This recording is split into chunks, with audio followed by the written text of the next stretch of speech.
बहुत गलतियाँ की, 3-4 साल तो पैसे गंवाए।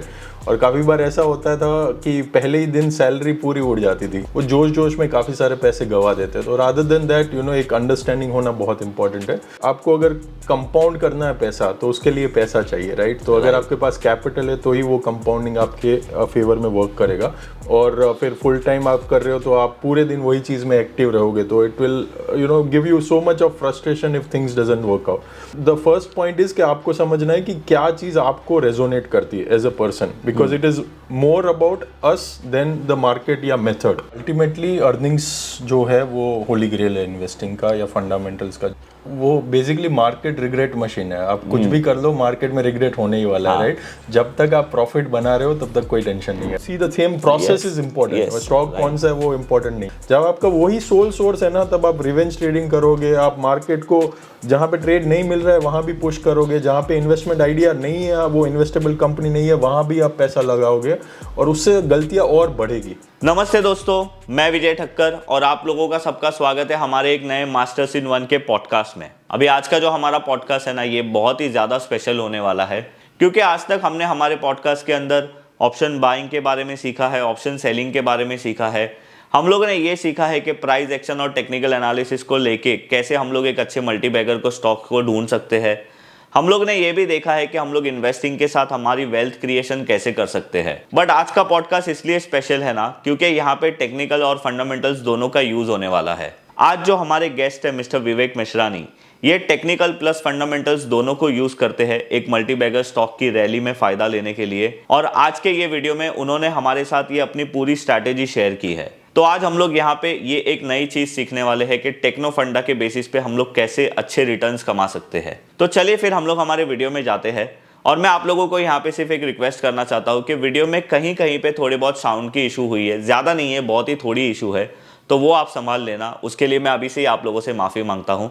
तो चलिए फिर हम लोग आज सीखते हैं कि टेक्निकल प्लस फंडामेंटल्स को लेके कैसे हम लोग एक मल्टीबैगर स्टॉक ढूंढ सकते हैं और कैसे टेक्निकल और फंडामेंटल का यूज़ करके विवेक जी अपनी वेल्थ क्रिएट करते हैं। नमस्ते, नमस्ते विजय जी। यस, तो विवेक जी जो है वो मेरे बहुत अच्छे दोस्त हैं। हम लोग बहुत साल से एक दूसरे को जानते हैं और मैंने इनको एक रिक्वेस्ट किया था कि सर आप हमारे ये पॉडकास्ट में आइए और हमारे व्यूअर्स के लिए कुछ आप बताइए जो आप अच्छी तरीके से करते हो, मतलब जिस चीज़ में आप मास्टर हो उस चीज़ में।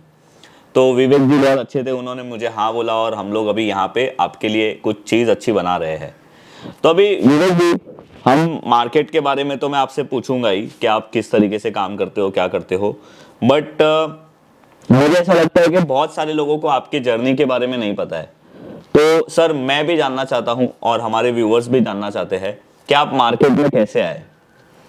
राइट, तो मार्केट काफ़ी कोइंसिडेंस था। आई थिंक जब इंजीनियरिंग कर रहा था थोड़ा बहुत फैमिली में बैकग्राउंड था, तब आईपीओ की सीज़न थी। आई थिंक 2004-2008 का वो बुल रन चल रहा था और काफ़ी सारे रिश्तेदार जो मेरे फैमिली में है वो ये सब ट्रेडिंग, इन्वेस्टिंग, मेरे मॉम टीवी देखा करते थे, बिजनेस न्यूज़ चैनल्स, कि कुछ आइडिया है, कुछ नया एक इनकम सोर्स जनरेट हो। और कुछ रिलेटिव्स मेरे ब्रोकर भी थे, तो थोड़ा बहुत आइडिया था कि भाई एक शेयर मार्केट करके कुछ चीज़ होती है जहाँ से कुछ आप पैसे बना सकते हो। तो जब इंजीनियरिंग कर रहा था तो थोड़ा बहुत एक एक्सपोजर लेना शुरू किया, एक अकाउंट खुलाया कि भाई क्या हो रहा है देखते हैं। एंड धीरे धीरे वैसे शुरुआत की। फिर जैसे ही नौकरी लगी तो थोड़े पैसे आने लगे, तो सोचा कि चलो अभी ट्राई करते हैं, यहाँ पे कुछ पैसे बनते हैं तो कैसे होता है देखते हैं। तो काफ़ी सारी चीज़ें की, तब इंट्राडे ट्रेडिंग किया, एफ&ओ किया, पोजिशनल इन्वेस्टिंग किया, काफ़ी सारी चीज़ें ट्राई की। ऑल्दो कुछ नॉलेज नहीं था, बट धीरे धीरे फील आने लगा कि हाँ यार यहाँ पे तो काफ़ी सारी एक्शन होती है एंड हर रोज़ कुछ नया होता है। वो पहले तो वो एक इंटरेस्टिंग पॉइंट था कि भाई कुछ नया हर रोज़ हो रहा है तो कुछ लाइफ में इंटरेस्टिंग कर रहे हैं, वैसा फील होता था। रोज कुछ ना कुछ न्यूज़ आती है, कुछ ना कुछ कंपनी ऊपर जाती है, कोई नीचे जाती है। ऑल्दो काफ़ी पैसे तब नहीं बने, काफ़ी सारी मिस्टेक्स की, काफ़ी सारी ठोकरें खाई, but that is how it got started. कि एक क्यूरियोसिटी थी और एक नया एक चीज़ मुझे मिला कि जहाँ पे कुछ इंटरेस्टिंग किया जा सकता है। तो ये आपने इंजीनियरिंग कौन सी की है सर? मैंने मैकेनिकल इंजीनियरिंग की है। ओके, तो मतलब आपने पूरा, अब बोल सकते हो कि कोई अलग फील्ड में से कोई अलग जगह पे आप आए। तो ये कौन से साल की बात है जब आपने ऐसा सोचा कि आपको अभी स्टॉक मार्केट में फुल टाइम जाना चाहिए? और फुल टाइम तो काफ़ी लेट मैंने डिसाइड किया जाने का, बिकॉज पहले तो यही पता नहीं था कि मार्केट क्या होता है, कैसे चलता है। 2010 में मैंने इन्फोसिस क्विट किया, फॉर्मली पूरा स्टडी करना शुरू किया कि कैसे क्या होता है। पहले बहुत गलतियां की, 3-4 साल तो पैसे गंवाए, और काफ़ी बार ऐसा होता था कि पहले ही दिन सैलरी पूरी उड़ जाती थी। मतलब एक ही दिन में पूरा अकाउंट साफ, मतलब FNO। भाई तो that is the request I think जो आप कर रहे हो, वो मुझे बहुत अच्छी चीज़ इसलिए लग रही है क्योंकि जो एंटर होते हैं मार्केट में उनको पता नहीं होता कैसे क्या साइकोलॉजी होती है, कैसे मार्केट वर्क करता है, एंड वो जोश जोश में काफ़ी सारे पैसे गंवा देते हैं। तो रादर देन दैट एक अंडरस्टैंडिंग होना बहुत इंपॉर्टेंट है। तो फिर 2 साल मैंने डेडिकेटेडली इस पे काम किया। तो मैंने MBA इन कैपिटल मार्केट्स, जो BSc स्पॉन्सर्ड कोर्स था, जिसमें right from futures and options, technical analysis, fundamental analysis, valuation, long term investing, value investing, SEBI law, अब जो भी बोलो वो सब करिकुलम में था 2 साल। और हमें काफ़ी सारे market experts as a guest lecturer समझाने आते थे। तो likes of all good value investor, they used to come and teach that part to us. तो वैसे पूरा जर्नी स्टार्ट हुआ, और फिर धीरे धीरे समझना शुरू हुआ कि हाँ ये सब चीज़ें काम करती है, ये काम नहीं करती है, और वो भी थियोरेटिकल था। काफ़ी सारी चीज़ें फिर प्रैक्टिकली धीरे धीरे इम्प्लीमेंट करके समझ में आई। ओके। तो ये जो आपने मेरे को बताया कि आपने मतलब बहुत साल बाद मार्केट में आपने फुल टाइम आने का सोचा, तो वो एग्जैक्टली कितने साल आपने मार्केट में आपने मतलब जॉब के साथ ट्रेड लिए थे आपने मार्केट में? ऑलमोस्ट मैंने 9 साल साथ साथ में किया, बिकॉज एक एलिमेंट जो होता है, एक धीरे धीरे कैपिटल बिल्ड करने का भी एक एलिमेंट होता है। तो जब मैंने एजुकेशन स्टार्ट किया, प्रेटी मच मैंने एजुकेशन लोन लेके स्टार्ट किया था कि चलो समझना है, मुझे ये करना है, तो चाहे कुछ भी हो जाए मुझे सीखना है। तो that was the investment which I made. तब 2 साल मैंने CFA लेवल 1 लेवल 2 किया, फिर CFA चार्टर होल्डर डिग्री भी लिया। तो फॉर्मली एक समझ बन गई थी। बट फिर आपको अगर कंपाउंड करना है पैसा, तो उसके लिए पैसा चाहिए, राइट? तो अगर आपके पास कैपिटल है तो ही वो कंपाउंडिंग आपके फेवर में वर्क करेगा, वरना आप फिर वापस छोटे बेट्स पे ज़्यादा रिस्क लेके कोई पॉइंट नहीं है। It will stress you out, और फिर फुल टाइम आप कर रहे हो तो आप पूरे दिन वही चीज़ में एक्टिव रहोगे, तो it will give you so much of frustration if things doesn't work out. तो इसीलिए साथ साथ में जॉब किया एंड कंपाउंडिंग कैपिटल अर्न किया, उसको कंपाउंड करते हैं। मतलब ये आपकी एक अच्छी बात मुझे लगी कि आप जॉब के साथ साथ स्टॉक मार्केट तो कर ही रहे थे, थोड़ा बहुत इन्वेस्टमेंट तो कर ही रहे थे, बट आपने उसकी लर्निंग भी आपने मतलब शुरू कर दी थी वहाँ पे। yes. तो उसका मुझे लगता है आपको बहुत आगे जाके फ़ायदा मिला है। yes. तो सर अभी हमारे यहाँ पे मैंने बहुत सारे गेस्ट को बुलाया है और हमने बहुत सारे लोगों का इंटरव्यू लिया है, और कोई ऑप्शन करता है, कोई इक्विटी करता है। अभी हमने रिसेंटली मोहित जी को बुलाया था, वो इक्विटी में इन्वेस्ट करते हैं पर on the basis of fundamental. तो आपका स्टाइल क्या है? मतलब आपने जो पिछले 9 साल में जो आपने स्ट्रगल किया था मार्केट में पार्ट टाइम, तब आप क्या ढूंढने की कोशिश कर रहे थे और अभी आप क्या कर रहे हो, और आप वहां तक कैसे पहुंचे? आपको ये कैसे पता चला कि this is good for me and ये मेरे लिए सही नहीं है? एक तो पहली चीज़ ये है कि there are thousands of way to nirvana. आपको अगर निर्वाणा चाहिए तो आप मेडिटेशन करके भी कर सकते हो, जंगल में जाके भी कर सकते हो, आप काफ़ी सारे रास्ते हैं। वैसे भी मार्केट में भी काफ़ी सारे रास्ते हैं जो आप इम्प्लीमेंट करके पैसे बना सकते हो। मेरे काफ़ी सारे दोस्त हैं सिर्फ स्पेशल सिचुएशंस करके, बाय बैक, डी लिस्टिंग, ये सब करके ही पैसे बना रहे। काफ़ी सारे जो 200 करोड़ के नीचे की मार्केट कैप में काम करके भी पैसे बना रहे। काफ़ी सारे सिर्फ लार्ज कैप में काम करके भी पैसे बना रहे, काफ़ी ट्रेडिंग में बना रहे, काफ़ी ऑप्शन सेलिंग में, काफ़ी ऑप्शन बाइंग में, डिफरेंट वेज। तो द फर्स्ट पॉइंट इज कि आपको समझना है कि क्या चीज़ आपको रेजोनेट करती है as a person, because it is more about us than the market या मेथड। मेथड काफ़ी सारी हो सकती है, बट हमारे साथ कौन सी मेथड सिंक होती है वो बहुत इंपॉर्टेंट है। अब इनिशियली क्या होता था, मैं बहुत ही शॉर्ट टर्म ट्रेड लेता था। मतलब तब कैपिटल होता नहीं था, ऑप्शन बाइंग कॉल भी लिए, 10-20 हज़ार ऐसे ही मार्जिन में चले जाते थे, और अगर मार्क टू मार्केट 2-3 हज़ार भी चेंज हुआ तो फियर आ जाता था कि यार अभी क्या हो गया, मेरा पैसा चला जाएगा, मेरी सैलरी चली जाएगी, तो तुरंत सेल कर देते और फिर वापस वो बाउंस बैक कर देता था। या बेसिकली वो मैच्योरिटी थी नहीं, वो फियर आने लगता था, वो स्ट्रेस लेवल आने लगता था। तो वो समझ में आ गया कि भाई इतना फास्ट तो अपने लिए एक्शन काम का नहीं है। प्लस एज ए नेचर मेरा एज ए पर्सन नेचर ऐसा है कि मैं एकदम शांत, कूल, काम तरीके से काम करता हूँ, स्ट्रेस फ्री वे में काम करना चाहता हूँ, और मेरा रिस्क प्रोफाइल भी स्लाइटली कंजर्वेटिव साइड का है। ये सब चीज़ें पहले नहीं पता थी मुझे, जब मैंने स्टडी किया, सब कुछ जाना, तब मैंने ये सब रिस्क प्रोफाइलिंग वगैरह की। तो उससे समझ में आया कि मेरी साइकोलॉजी ऐसी है कि I need slightly more time to be in the market and to execute things. ऐसा नहीं है कि मैं तुरंत 1-2 घंटे में जाऊं और निकल जाऊं और पैसा बना के आ जाऊं, वो मेरा पर्सनालिटी नहीं था।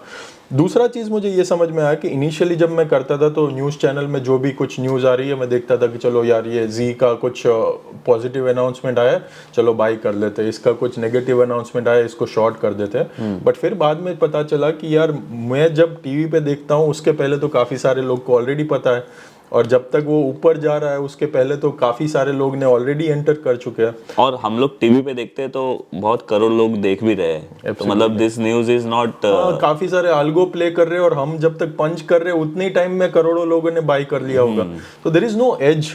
तो फिर मैंने सोचना शुरू किया कि भाई एज क्या है मेरी मार्केट में। काफ़ी सारे लोग जो ट्रेडिंग करते हैं प्रीडोमिनेंटली इंट्राडे एफ&ओ, वो लोग चार्ट्स देखते हैं, मिनट बाय मिनट चार्ट देखते हैं, प्राइस एक्शन देखते हैं, तो उनका वो एज है। फंडामेंटल इन्वेस्टर्स जो है जो लॉन्ग टर्म करते हैं उनका एज क्या है कि वो एकदम balance sheet, income statement deep में जाके कंपनी से मिलके स्टडी करते हैं और फिर उसमें से एज इंफॉर्मेशन एज बनाते हैं। Correct. अब मैंने सोचा कि यार why not we combine both of this, जो कोई कर ही नहीं रहा है।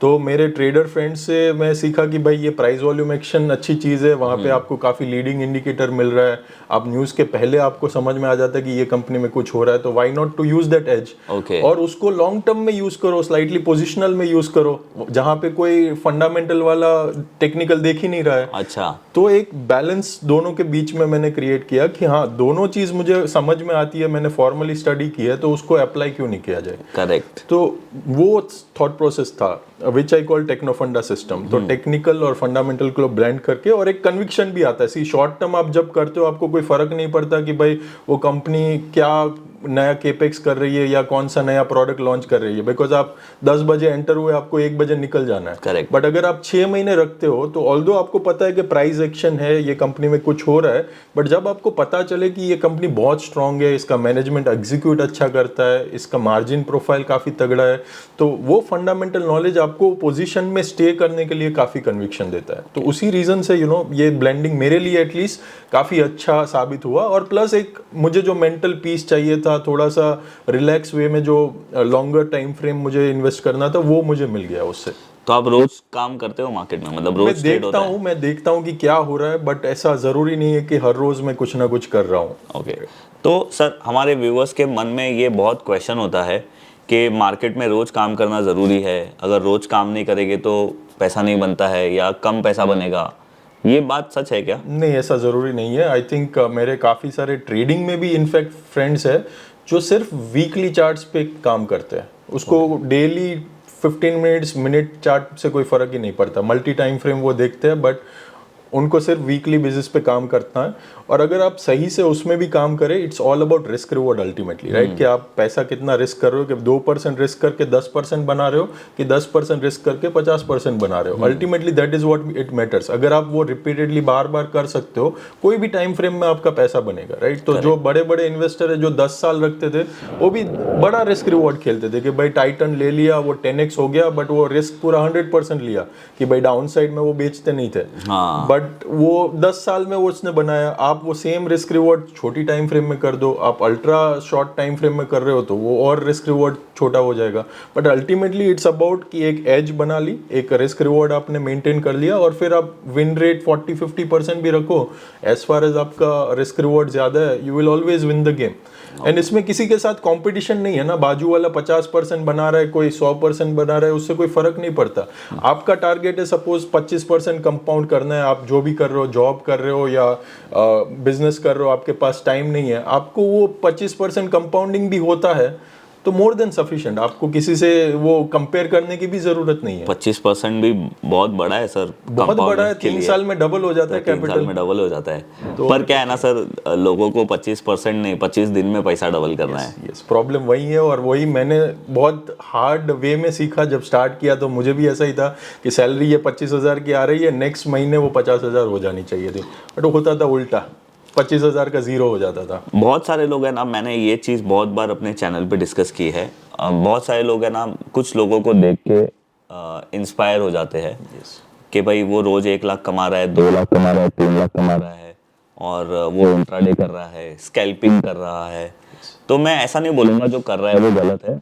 बट जैसे आपने बताया कि उसको उसकी एज पता चल गई है, उसको पता चल गया है कि उसका निर्वाणा किस चीज़ में आने वाला है, और वो उसमें एक्सपर्ट बन गया है। और शायद उसकी स्टाइल हमें सूट ना करे, पर लोग फिर भी कोशिश करते हैं, और बहुत लोगों का लॉस होता है। मुझे बहुत ईमेल आते हैं, मुझे बहुत मैसेजेस आते हैं कि सर हमारा इतना लॉस हो गया, अभी मुझे क्या करना चाहिए। I feel very sad, but मैं उनको कुछ बता नहीं सकता, क्योंकि जब मैं उनको बताता हूँ ना कि वो करो जो आपको पसंद है, जो आपकी पर्सनालिटी को सूट करता है, तो वो मुझे दूसरी बार पूछते नहीं है। क्योंकि उनको ऐसा लगता है विजय भाई ने हमको घुमा दिया। बट उनको ये चीज़ कुछ सालों के बाद खुद ही पता चलने वाली है।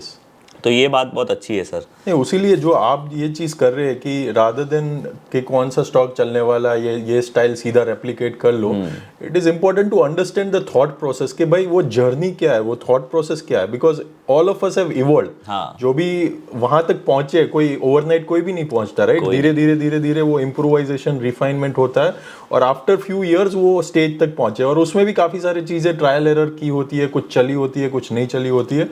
तो फॉर ऑल द लिसनर्स और जो भी आपको ये क्वेश्चंस पूछते हैं, उनके लिए ये इंपॉर्टेंट है कि आप जर्नी समझिए, आप कौन सी मिस्टेक की है लोगों ने वो समझिए, और उसको अवॉइड करने की ट्राई करिए।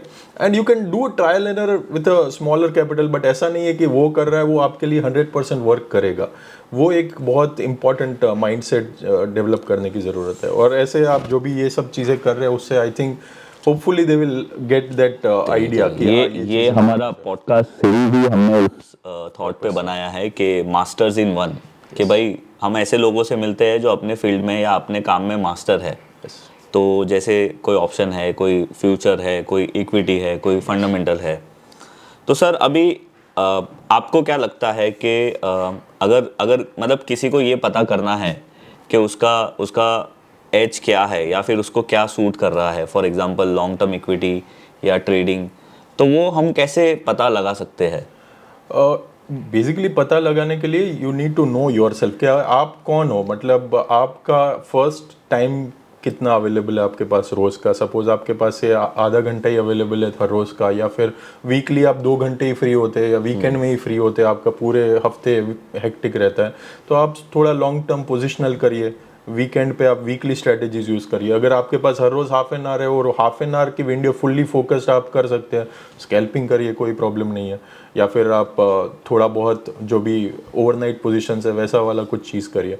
तो knowing that time frame is very important. Second कि आपका रिस्क एपेटाइट कितना है, मतलब आपका ओवरऑल नेटवर्थ क्या है और आपकी जर्नी क्या है। अगर आप जस्ट अपना कैरियर स्टार्ट कर रहे हैं, इनिशियली आप थोड़े रिस्की एसेट में भी ट्राई कर सकते हो, क्योंकि आपका हॉराइजन है, आप वो पैसा चला भी गया तो वापस अर्न कर सकते हैं आपके कोर फील्ड में से। जैसे मेरा हुआ था कि मैंने पहले बहुत पैसा बर्बाद किया, तब आई कुड अफोर्ड, अब मैं मेरा कैपिटल ब्लो अप कर दूंगा तो पूरा 10 साल पीछे चला जाऊंगा।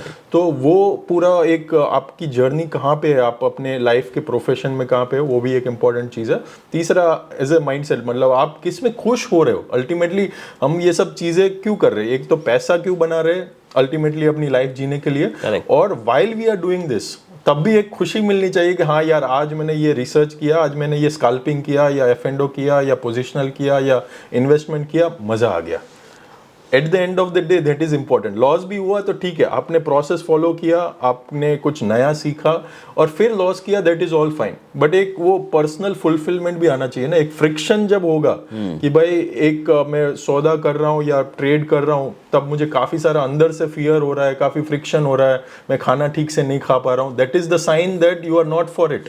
आप कुछ गलत कर रहे हो, आप कुछ गलत कर रहे हो, ये आपके साथ सिंक नहीं हो रहा है। तो एकदम नेचुरल एक्सटेंशन, जैसे अपना हाथ हिलाओ तो नेचुरल एक्सटेंशन है ना, वैसे पूरा अपना ट्रेडिंग या investing natural extension of our personality होना चाहिए। मैंने बहुत लोगों को देखा है कि कोई भी ट्रेड ले लेते हैं, उसके बाद ग्लोबल मार्केट देखते हैं, अपना मार्केट बंद होने के बाद फिर SGX निफ्टी देखते हैं। मैंने अभी सुना है कि SGX निफ्टी बंद होने वाली है। तो मैं ऐसा सोचता हूँ कि वो ट्रेडर्स का क्या होगा जो रात को SGX निफ्टी देखते थे। तो ये चीज़ है ना, मुझे ऐसा लगता है कि अगर आप ग्लोबल मार्केट के लिए वरीड हो, आप अपनी पोजीशन लेके जाने के बाद SGX निफ्टी देख रहे हो, इसका मतलब आपकी प्रोसेस में कुछ गड़बड़ है, सिंक नहीं है। आपने वो चीज़ को प्रोसेस से नहीं लिया, आपने बस गैस से या फिर लक के बेसिस पे लिया है, या और एलोकेट कर दिया है, काफी सारा पैसा डाल दिया। तो जब तक अगर आपको ये फील आ रही है, तब तक आपने अभी तक सही काम नहीं किया है। करेक्ट। तो अच्छी बात है सर ये। और आपने जो स्टार्टिंग में 9 साल काम किया था उसमें आप मतलब पूरे के पूरे 9 साल आप लॉस कर रहे थे या कोई साल आप प्रॉफिट भी किए थे आपने? तो जो जर्नी जो इनिशियल साल था, जो 2-3 साल इनिशियली काफ़ी सारे ट्रायल एंड एरर किए, नेट मेरा लॉस था, ऑलमोस्ट ब्रेक इवन हुआ था। एक मेरा विप्रो का ट्रेड बहुत अच्छा चल गया था, तब मैं काफ़ी सारा मार्जिन लेके ट्रेड करता था। तो एक एडीआर या जीडीआर कुछ रिलीज करने वाले थे तब विप्रो, और 14 जनवरी का दिन था, और 5-10 मिनट हुए वो प्राइस ऊपर ही नहीं गया, और मैंने पूरा ऑर्डर डाल दिया। फिर अचानक से 7-8% स्पाइक हुआ था, और ऐसे 2-3 एवरेज अप करके बहुत पैसे बन गए थे उसमें। ओवरऑल लॉस किया था क्योंकि ब्रोकरेज ऑलमोस्ट मैंने 25-25 हज़ार की सैलरी आती थी, ऑलमोस्ट 14 करोड़ का टर्नओवर किया था मैंने वो 2-3 साल में। तो जितनी ब्रोकरेज मेरी गई थी वो आईसीआईसीआई डायरेक्ट में तब करता था, और वो टाइम पे ब्रोकरेज भी ज्यादा थी। 0.75% ब्रोकरेज कैश में थी और 0.2% मार्जिन पे थी। तो बहुत वो ब्रोकरेज में ही काफी सारा चला गया। तो मेरे एफर्ट में ब्रोकर ने एक्चुअली कमाया था तब, बट उसके बाद मतलब कंसिस्टेंटली वो कंपाउंडिंग वाला ही फेस था। Of course year ups and downs आते हैं। 2014 अच्छा रहा था, 13 में काफी सारी पिटाई भी हुई थी, फिर 2018 में वापस मिड कैप स्मॉल कैप जब पिटाई हुई थी, तो ऑफ कोर्स सबकी पिटाई होती है। बट एक चीज़ मैं ध्यान रखता हूँ कि बिकॉज मैंने काफ़ी सारे ट्रेडर दोस्तों से रिस्क मैनेजमेंट बहुत सीखा है। मतलब that is one thing I appreciate for all the traders कि भाई रिस्क मैनेजमेंट में इतने पक्के हैं कि भाई इतना ही हम देंगे मार्केट को, इससे ज़्यादा गया तो भाई काट दो position, which are not lot of investors do, right. उनको लगता है कि भाई स्टॉक लॉन्ग टर्म लिया तो शादी कर ली, अगर खराब भी कंपनी है तो बस लॉन्ग टर्म है तब तक पैसा कभी भी बन जाएगा, ऐसा नहीं होता। तो वो एक रिस्क मैनेजमेंट का factor, exit system using technical indicators, वो मुझे बहुत हेल्पफुल हुई कि जहाँ पे गलती की है तो उसमें मैं बियॉन्ड ए पॉइंट कैपिटल नहीं देता हूँ वापस। ओके तो आप जब भी आपका पोर्टफोलियो बनाते हो तो आप साल में या फिर एट अ टाइम कितने स्टॉक्स रखने की सोचते हो? तो मेरा 2 पार्ट होता है। एक पार्ट है कोर पोर्टफोलियो जो मैं स्लाइटली लॉन्गेस्ट टर्म में रखता हूँ। इसमें 15 से 17 गुड हाई क्वालिटी कंपनीज, जिसमें मंथली चार्ट पे मैं काम करता हूँ। एंट्री एग्जिट मंथली चार्ट पे है, बट फंडामेंटल्स उनके स्ट्रॉन्ग है, कंपनी एकदम सॉलिड है, वैसी वाली 15 to 17 कंपनीज। और जो 30% रिमेनिंग पोर्टफोलियो है दैट इज पोजिशनल, कि अभी जैसे शुगर सेक्टर अप हो रहा है या होटल सेक्टर आ रहा है, या फिर से पीएसयू बैंक सेक्टर है या डिफेंस सेक्टर है, तो एक सेक्टोरल बास्केट लेता हूँ, वो वहाँ पे सैटेलाइट पोर्टफोलियो में लेता हूँ। बाकी इंडिविजुअल स्टॉक्स जिसमें ब्रेकआउट आते हैं वो पोजिशनल बेसिस पे लेता हूँ, आइदर डेली टाइम फ्रेम या वीकली टाइम फ्रेम। और फिर उसका फंडामेंटल समझता हूँ कि भाई पीएसयू बैंक्स बढ़ रहे हैं तो क्यों हो रहा है, होटल स्टैक्स अगर बढ़ रहे हैं तो डिमांड सप्लाई में क्या है, इन्वेंट्री रूम की कैसी है, अगर इसमें बहुत ही ज़्यादा सप्लाई कंस्ट्रेंट है तो ये शायद ट्रेंड ज़्यादा चलेगा, अगर शॉर्ट टर्म फिनोमेना है तो ट्रेंड कम चलेगा।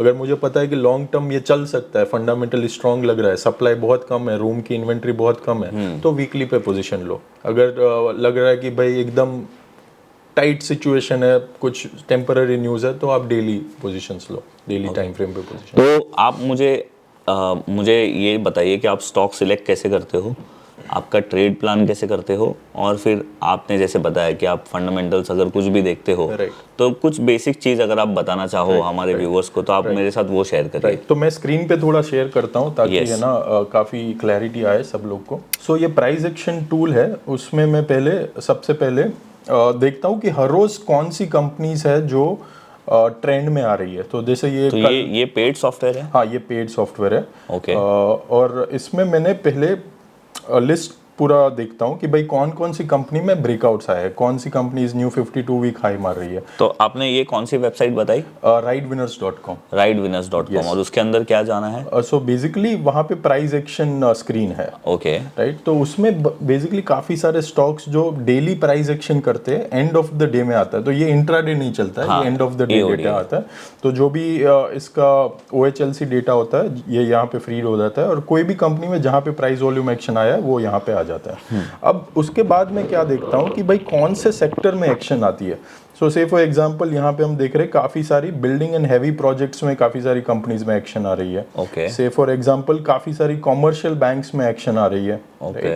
तो ऐसे मुझे एक सेक्टर पता चल जाता है, और जनरली ये वीकली मैं करता हूँ। तो सैटरडे संडे बैठ के मैं देखता हूँ कि भाई तो यहाँ पे जो डेटा आ रहा है वो डेली बेसिस आता है, बट ये आप वीकेंड पे भी देख सकते हैं। राइट। सो जैसे ये फार्मा का काफ़ी सारे कंपनीज आ गए। राइट। तो फार्मा में कुछ हो रहा है, जैसे अभी अगर चार्ट आप देखोगे तो आपको पता चल जाएगा कि भाई एक टर्न राउंड हो रहा है फार्मा में, एक बॉटम होने की ट्राई कर रहे हैं और फंडामेंटली काफ़ी वैल्यूएशंस भी गिर गए क्योंकि पहले एक फ्रॉथ था, अभी थोड़ा करेक्शन होके फ्रॉथ कम हो गया। और फिर मैं एक ट्रेंड स्क्रीन में जाता हूँ, वहाँ पे देखता हूँ कि भाई ये सेक्टर क्या डेली आ रहा है कि नहीं। सो सपोज मैं फार्मा की बात करूँ, सो फार्मा में अगर जाएंगे हेल्थ केयर फार्मा ड्रग्स में, तो यहाँ पे मैं देखता हूँ कि हाँ यार, ये जो न्यूलैंड है, ग्लेनमार्क है, लिंकन फार्मा है, आरती ड्रग्स है, काफ़ी सारी कंपनीज डेली मेरे स्क्रीन में आ रही है। तो यहाँ पे डेट वाइज वो ग्रीन हो जाता है, जो भी दिन पे वो मतलब जो दिन पे वो हो रहा है वो दिन पे वो ग्रीन हो जाएगा। करेक्ट। सो 20 अप्रैल पे अगर न्यूलैंड ने प्राइस वॉल्यूम एक्शन दिया था तो 20 अप्रैल पे ग्रीन हो जाएगा, 19 पे दिया तो 19 में ग्रीन हो जाएगा। तो एवरी डे वो ग्रीन होना शुरू हो जाता है।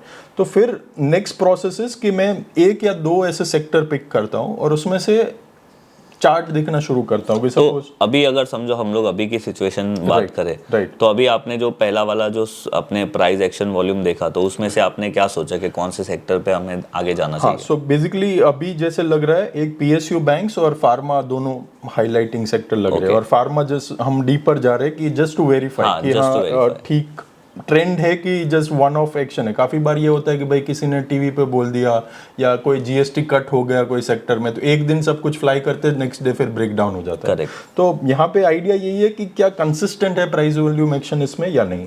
और फिर मैं क्या करता हूँ, इनके इंडिविजुअल चार्ट्स देखता हूँ। तो वीक में सपोज मैंने 10 या 12 ऐसी कंपनी शॉर्टलिस्ट कर ली कि हाँ भाई ये 2 सेक्टर्स ट्रेंडिंग है, इसमें कुछ प्राइस वॉल्यूम एक्शन हो रही है, फिर उसके इंडिविजुअल चार्ट्स में जाता हूँ। सो से फॉर एग्जांपल ये चार्ट आप देखोगे, ये ट्रेडिंग व्यू है ना? हाँ ये ट्रेडिंग व्यू है।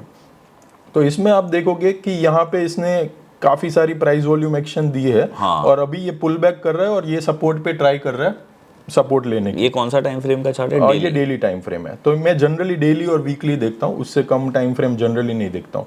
तो ये कप वाला एक पूरा चार्ट बन गया। यहाँ पे आपका प्राइस वॉल्यूम एक्शन हो गया था, ब्रेकआउट आया, बट ये ब्रेकआउट फेल हो गया। तो अभी मुझे अगर ये पुल बैक करना है तो मैं एक इंडिविजुअल पोजीशन आइदर लूंगा या फिर एक बास्केट बनाऊंगा कि भाई मुझे 4-5 ये सेक्टर में कौन से चार्ट अच्छे लग रहे हैं। तो मैं ग्लेनमार्क देखूंगा, से लिंकन देखूंगा, और सब में जो स्ट्रेंथ वाले स्टॉक होंगे जिसमें एक कोई अच्छी पैटर्न बन रही है। जैसे इसमें भी न्यू 52 वीक हाई कर रहा है, अभी टाइटनिंग हो रही है, और यहाँ पे जैसे से फॉर एग्जांपल उसने यहाँ पे ब्रेकआउट दिया था, राइट। तो यहाँ पे एकदम वॉल्यूम के साथ अच्छा ब्रेकआउट था। तो ऐसे 3-4 स्टॉक्स में एज अ बास्केट लेता हूँ जब सेक्टर ट्रेड करता हूँ। तो 5 स्टॉक सपोज मैंने बास्केट में लिए, उसको ओवरऑल कैपिटल 2% जितना एलोकेट करता हूँ। सो 30% ओवरऑल है सैटेलाइट का, उसमें से 2%, तो रिमेनिंग 28% बच गया। और वो 2% में से जैसे जैसे मेरे फेवर में पोजीशन वर्क करेगी, आई विल एवरेज अप, उसको मैं पिरामिड करूंगा। तो आप अभी पिरामिड कैसे करते हो? मतलब आप अभी समझो ये केस में अगर हम लोग बात करें, यस, तो आपने समझो यहाँ पे लिया होता है जब इसका ये ब्रेकआउट हुआ था, यहाँ पे लिया होता, यस। क्या नंबर है वो? 376। हाँ, सपोज यहाँ पे लिया होता, हाँ, यस। तो अभी आपको पिरामिड करना है तो आप कैसे करोगे? So basically I use Donchian channel जो टर्टल ट्रेडर्स यूज करते थे। Basically new high, new 52 week high या न्यू हाई ओवर 20 पीरियड, जब भी वो बनाता है मैं ऐड करता रहता हूँ। और उसमें मेरा क्राइटेरिया ये रहता है कि कैंडल सॉलिड होना चाहिए, उसमें सेलिंग नहीं होना चाहिए। अगर विक बड़ी है दैट मीन्स कि वहां पे सेल कर रहे हैं, जिसको मैं जनरली उसको किंग कैंडल बोलता हूँ। हाँ, तो बेसिकली स्ट्रेंथ देखते हैं, right. Ultimately we are seeing strength.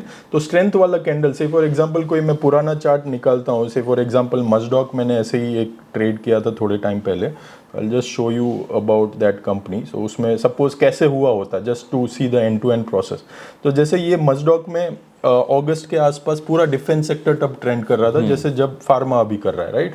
तो इसमें पोजीशन क्या हुई होगी, यहाँ पे मैंने एक ब्रेकआउट लिया होगा। तो मैंने इसमें कोचिन शिपयार्ड, HCL और मजडॉक, ये 3 का एक बास्केट बनाया था।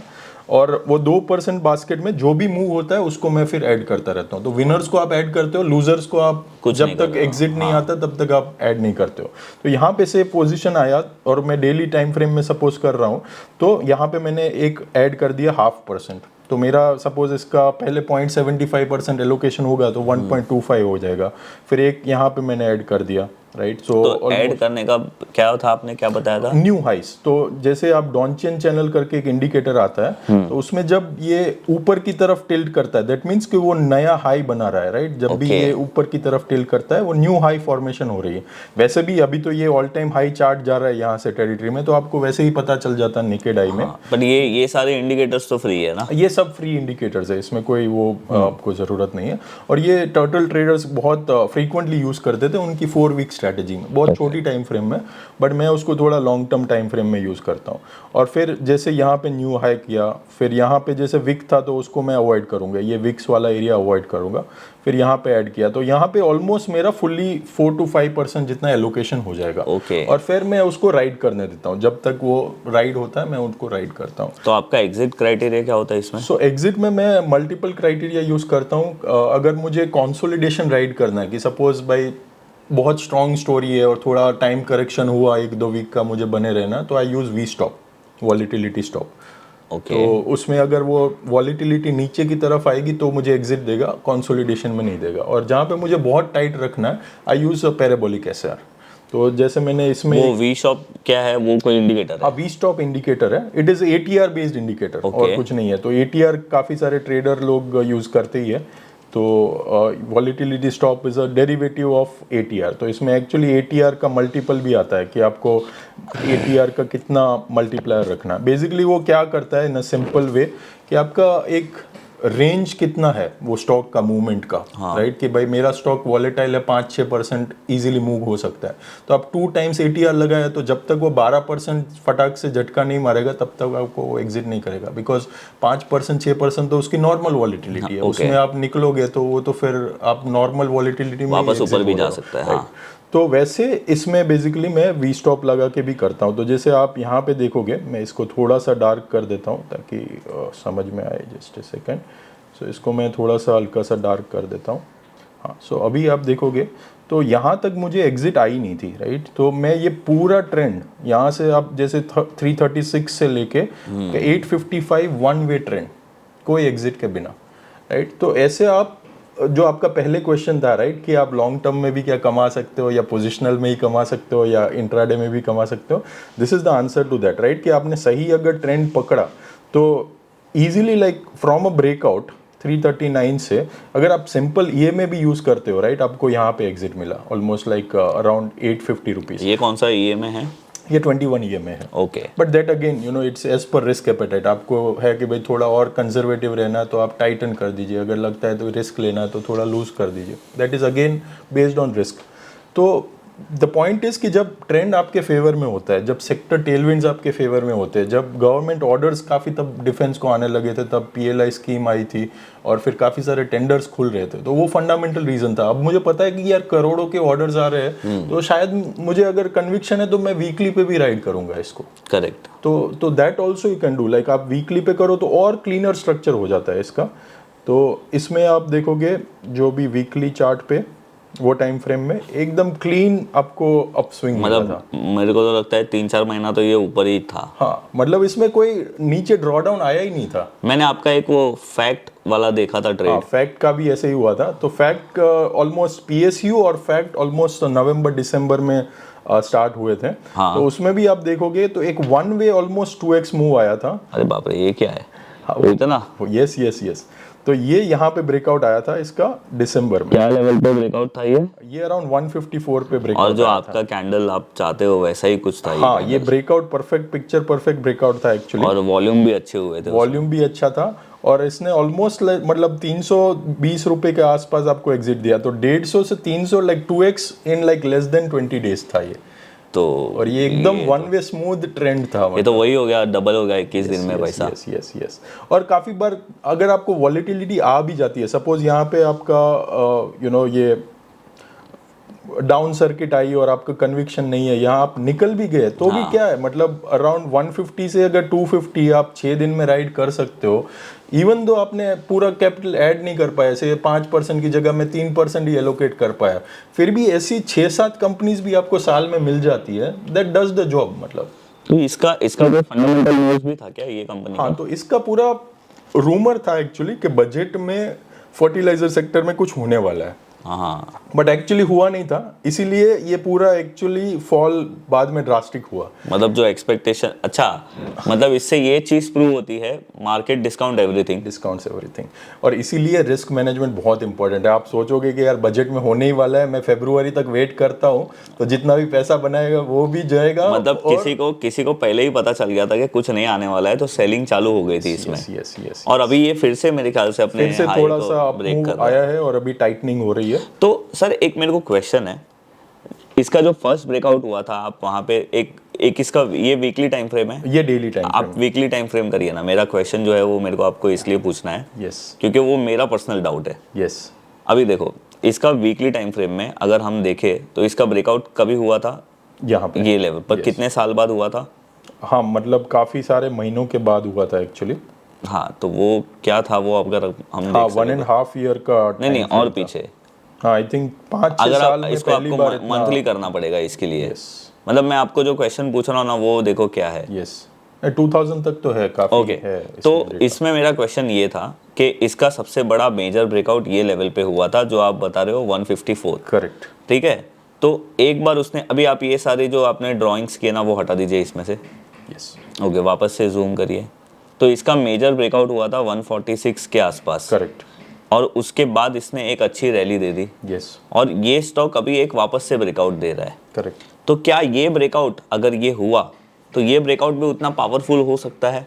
बिल्कुल हो सकता है। सो इसीलिए है ना, मैं एक और चीज करता हूँ कि इवन दो एग्जिट आ गई, सपोज किसी में एग्जिट आ भी गई, जैसे एक क्लासिक एग्जांपल दूसरा मैं देता हूँ जो मैंने राइड किया था, पावर मैक, है ना। तो इसमें बेसिकली सेम ऐसे 1055 से स्टार्ट हुआ था मूव, ऑलमोस्ट वो मस्डॉग के टाइम पे ये सब चल रहा था। तो तब मल्टीपल एक्चुअली इतनी अपॉर्चुनिटीज थी तब मार्केट में। मुझे ऐसा लग रहा है कि ये जब चला था तभी टाटा पावर में भी ब्रेकआउट आया था। Correct correct. तो ये जैसे यहाँ पे 1055 के आसपास जब ब्रेकआउट आया, हाँ। और वन वे मूव दिया इसने, वन वे मूव दिया ऑलमोस्ट 1800 के आसपास एग्जिट ट्रिगर किया, और फिर वापस यहाँ पे एक बेस फॉर्म हुआ। तो मेरा क्वेश्चन यही था Yes. कि इसने जब 1000 के आसपास पहला ब्रेकआउट दिया था, Correct. वो ब्रेकआउट में ज्यादा स्ट्रेंथ थी, इसलिए ये 1800 तक चला गया। राइट उसके बाद इसने वहां पे ब्रेक लिया, थोड़ा कंसोलिडेट किया, और फिर से एक नया ब्रेकआउट किया। राइट।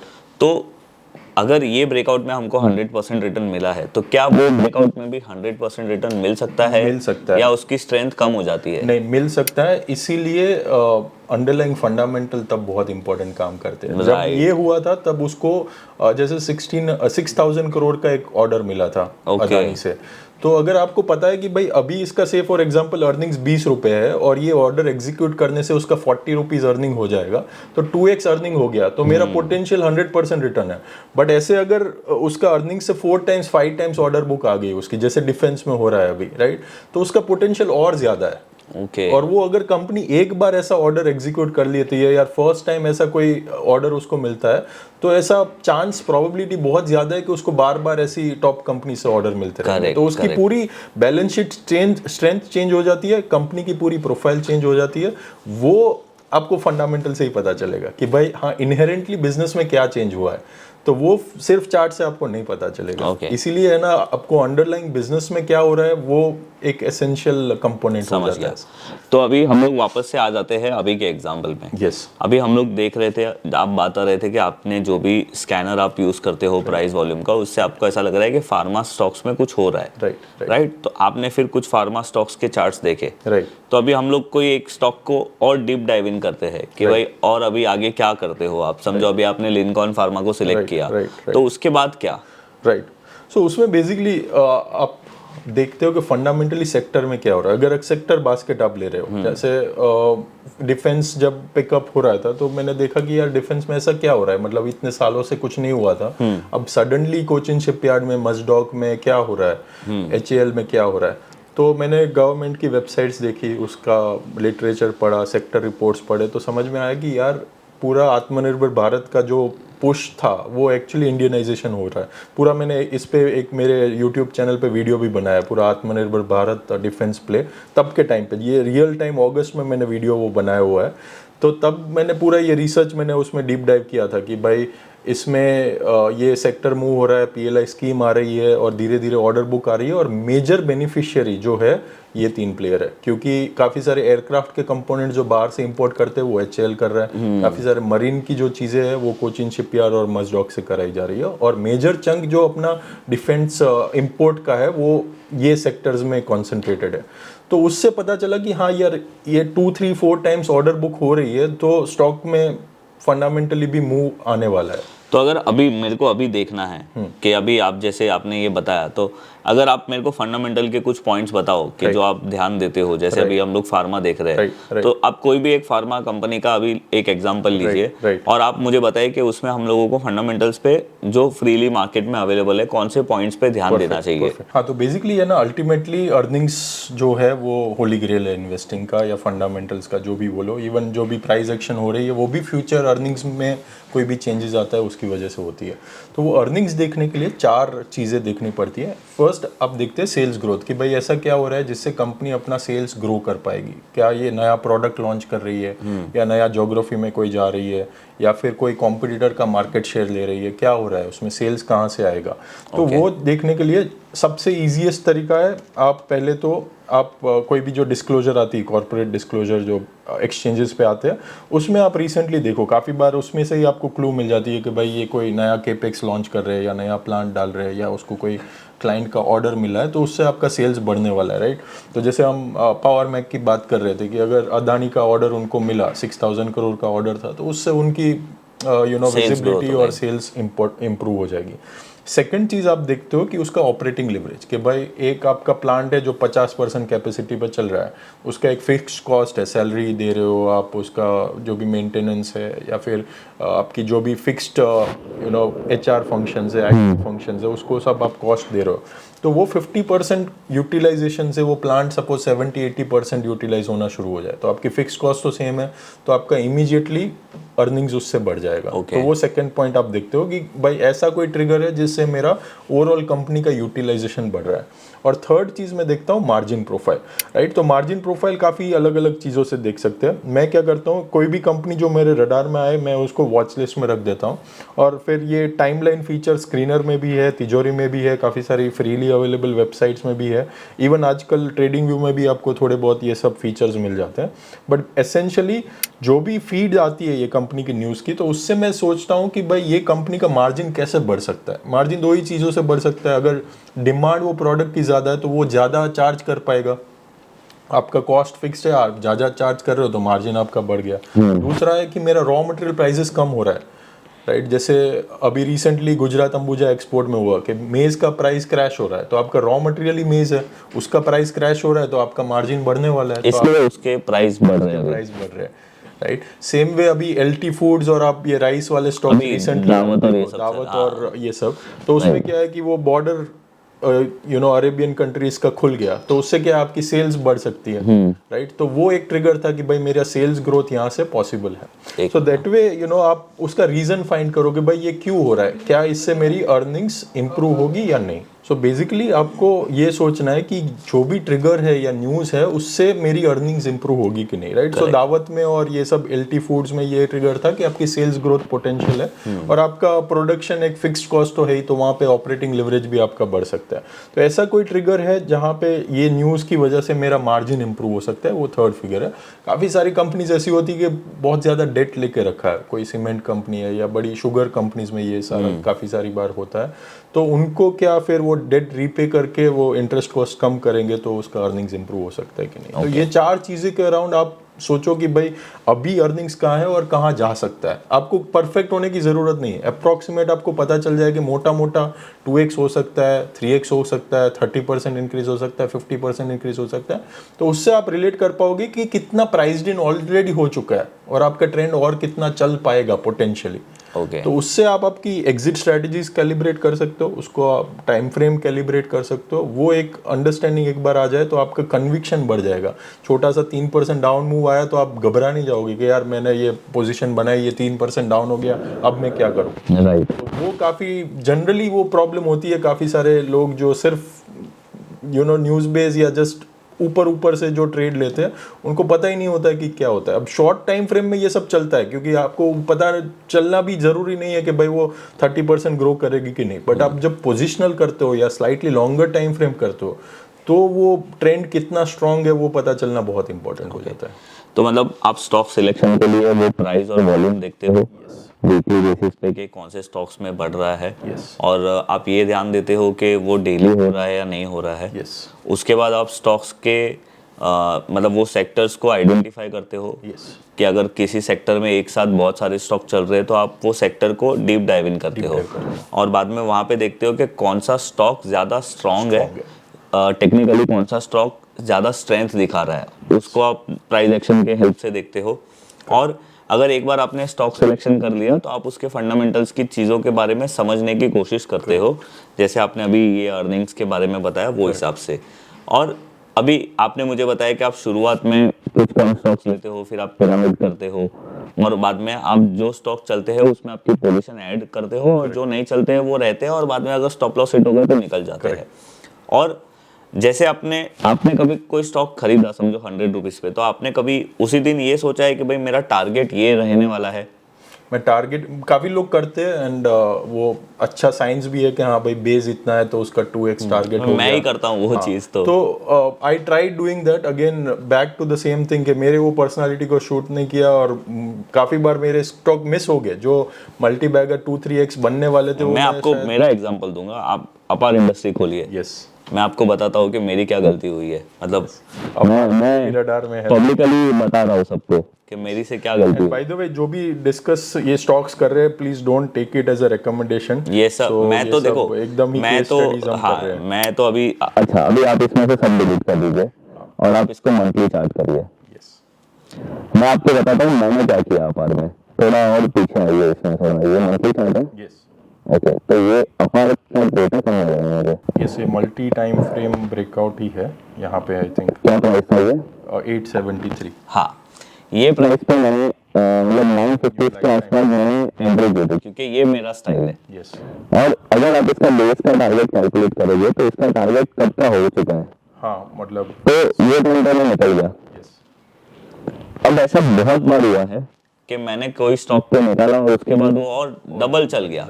तो मैंने ये रियलाइज किया कि मल्टी ईयर ब्रेकआउट्स होते हैं, अच्छा रिटर्न भी देता है, बट अगर आप 10 स्टॉक खरीदते हो ना तो 10 में से एक आधा स्टॉक ऐसा भी होता है जो 5 टाइम्स 7 टाइम्स चल जाता है। जैसे मैं आपको एग्जांपल दूं, परसिस्टेंट भी ऐसा था। बहुत सारे स्टॉक्स ऐसे थे। तो मैं हमेशा ये सोचता हूँ कि अगर मैं टारगेट पे एग्जिट कर रहा हूँ तो मुझे ये प्रॉब्लम होती है, और अगर मैं टारगेट पे एग्जिट नहीं करता हूँ तो कभी कभार वापस से स्टॉक अपने बाइंग प्राइस पे भी आ जाता है। तो वो चीज़ को हम कैसे सॉल्व करें? वो बेसिकली मार्केट रिग्रेट मशीन है। आप कुछ भी कर लो मार्केट में रिग्रेट होने ही वाला है, राइट? जब तक आप प्रॉफिट बना रहे हो तब तक कोई टेंशन नहीं है। मेरे एक फ्रेंड है, वो मुझे हमेशा बोलते हैं कि मार्केट में ना 2 टाइप का दुख होता है। एक होता है कम प्रॉफिट किया उसका दुख, और एक होता है लॉस किया उसका दुख। तो तुझे कौन सा दुख पसंद है ये तो सिलेक्ट कर ले। जब तक पैसे बना रहे हो खुश रहो, लाइफ जियो, क्योंकि वो होने ही वाला है। You can not avoid it. मतलब फ्रैंकली स्पीकिंग हमेशा ऐसा होगा कि हम जब निकले उसके बाद वो शायद 2x भी हो जाए, 3x भी वहाँ से हो जाए, और काफ़ी बार ऐसा हो गया कि हमारा स्टॉप लॉस ट्रिगर हो गया, एग्जिट हो गया, वहाँ से वो बाउंस करना भी शुरू हो गया। That is fine as far as हम अपने प्रोसेस को स्टिक करते हैं। एज फार एज अल्टीमेटली पैसा बना रहे ऑन एन एवरेज, काफ़ी में लॉस होगा, काफ़ी में प्रॉफिट होगा, बट ओवरऑल नेट अगर आप प्रॉफिटेबल है तो आई थिंक लाइफ एंजॉय करनी चाहिए, ज़्यादा टेंशन नहीं लेना चाहिए। बट फॉर दैट मैटर अगर ऐसे स्टॉक कोई भी है तो जैसे EMA या मेरा एक, मैंने ये पैराबोलिक SAR भी इसमें कंबाइन कर दिया, मैंने इसको एक ग्रीन रेड करके कर दिया, तो इसमें मुझे एग्जिट मिलेगी नहीं। जब स्ट्रेंथ है तो वो ग्रीन ही रहेगा। अच्छा, तो ये पैराबोलिक स्टॉप एंड रिवर्स तो एक इंडिकेटर है। करेक्ट।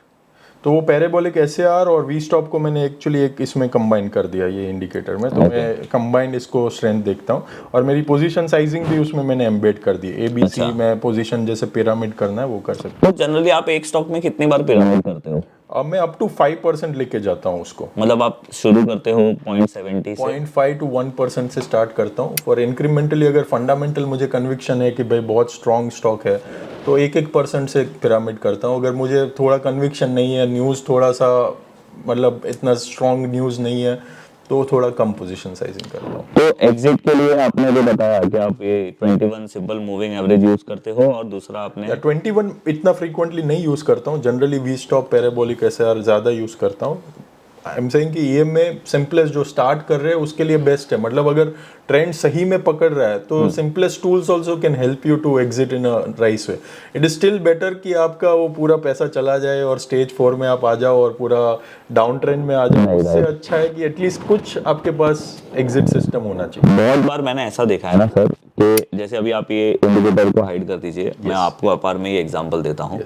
बहुत टाइम ऐसा होता है कि अगर अपार समझो ये लेवल पे ब्रेकआउट कर रहा था 900 रुपीज पे और लोग ये टाइम पे नहीं खरीदते, पर लोग तब खरीदते हैं जब उसका प्राइस 2000 हो जाता है तब, क्योंकि जब वो 900 रुपीज पे ब्रेकआउट कर रहा था तब वो महंगा था, लाइफ टाइम हाई ब्रेक कर रहा था। पर जब तक वो 2000 तक पहुंचा तब तक लोगों के अंदर फोमो आ जाता है। करेक्ट। कि अरे यार ये स्टॉक तो सच में चल रहा है, ये और महंगा हो रहा है, फिर वो 2000 में खरीदते और फिर वापस से 1500 देखते और वहां पे लॉस बुक करके निकलते हैं। तो ये साइकोलॉजी को लोगों को कैसे मतलब सुधारना चाहिए? सो इसमें वही है बेसिकली, आपको फोकस हमारा होता है रिटर्न पे हमेशा, कि भाई इसमें मुझे रिटर्न मिल जाएगा, राइट, ये बढ़ रहा है तो और ज़्यादा बढ़ जाएगा, मुझे और पैसा बन जाएगा, सब लोग ले रहे हैं तो मैं भी ले लेता हूँ। अपना रिटर्न होता है फोकस पे, और रिटर्न्स फोकस होता है रिटर्न्स पे, राइट। सो हमें सिर्फ उसको इन्वर्ट करना है, अपना फोकस होना चाहिए रिस्क पे, कि ये पोजीशन अगर doesn't work out in my favour, अगर गलत हो जाती है, अगर ये नीचे गिरने लगता है तो मेरी एग्जिट सिस्टम कहाँ पे है। सो से फॉर एग्जांपल इसका ही मैं सपोज डेली चार्ट में आपको एग्जांपल एक दूँ, तो सपोज मैंने ये ब्रेकआउट लिया, सी ये ब्रेकआउट सपोज यहाँ पे हुआ, 1800 वाला, पीछे का भूल जाते हैं as of now, just as a example. तो यहाँ पे मैं ब्रेकआउट जब लेता हूँ तो सबसे पहले मैं ये सोचता हूँ कि भाई मेरा एग्जिट मैं कहाँ करूँगा। सपोज मैंने नीचे 5 या 7% ट्रेलिंग स्टॉप लॉस रखा है, मेरा सपोर्ट जोन से थोड़ा सा नीचे रख दिया, तो मेरा 5% कैपिटल एट रिस्क है, 1% की पोजीशन है, तो से फॉर एग्जांपल मैं 0.05% में लूज करूंगा। तो मैंने सपोज 1 करोड़ का पोजीशन लिया है तो मेरा 5000 का लॉस होगा, राइट।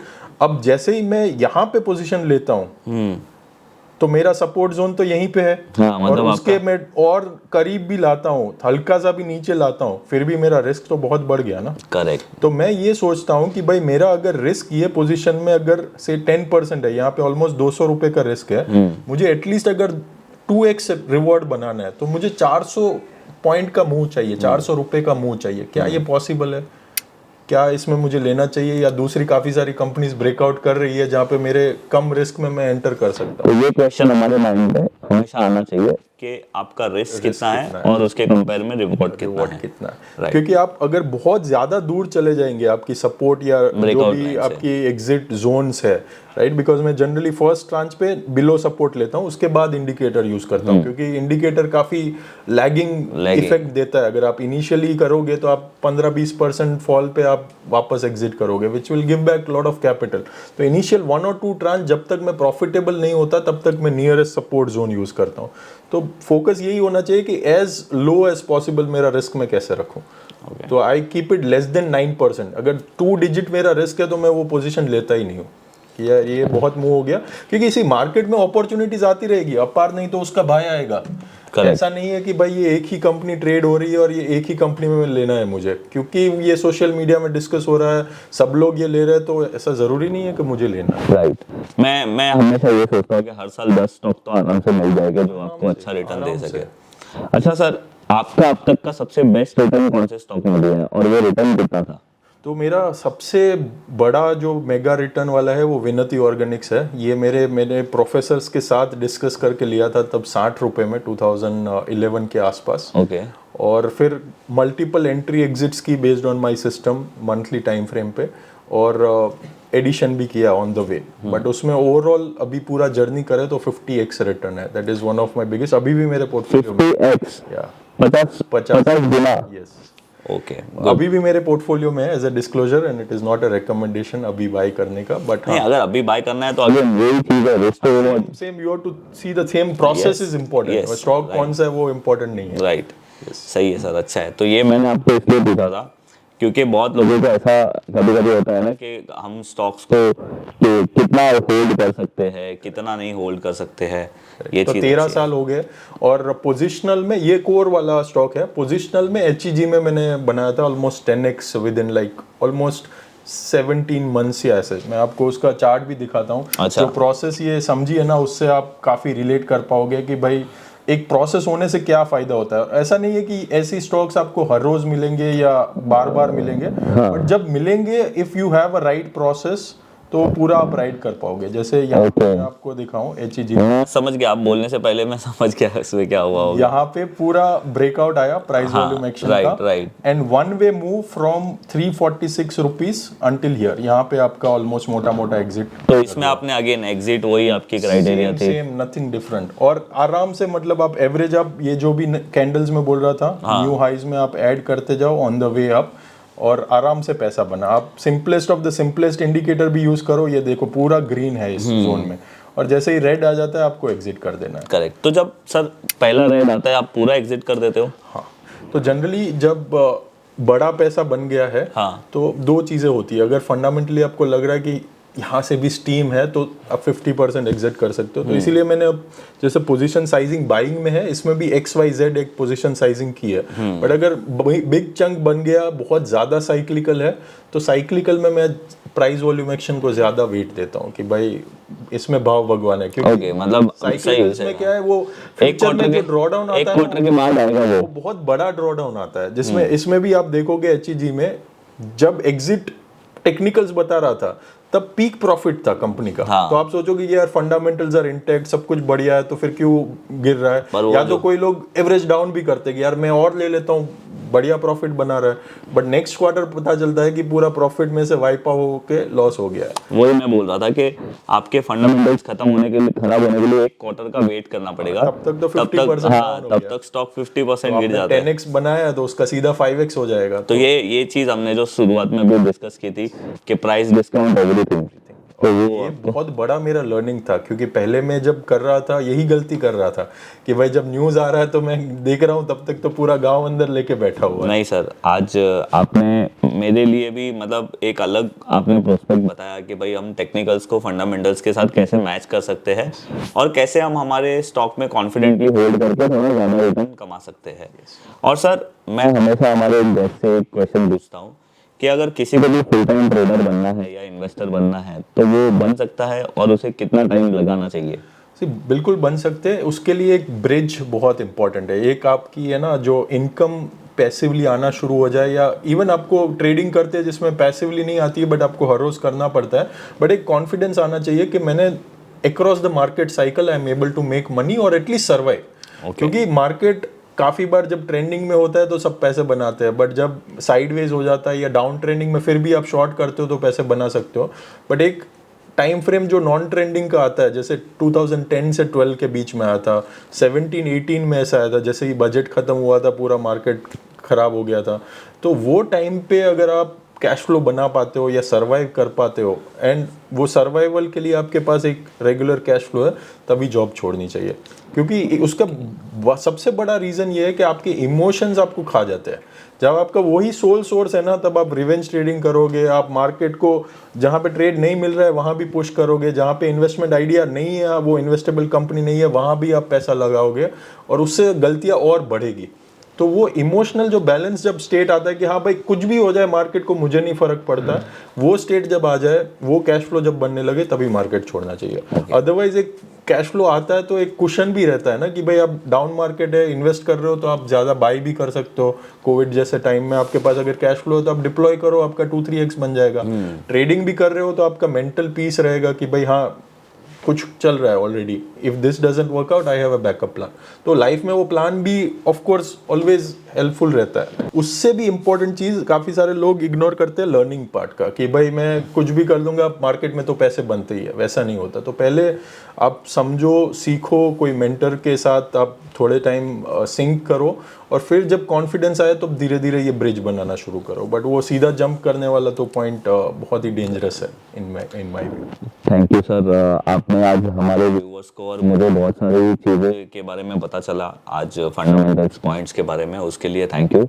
और आई होप आप लोगों को भी मज़ा आया होगा ये वीडियो देखने में।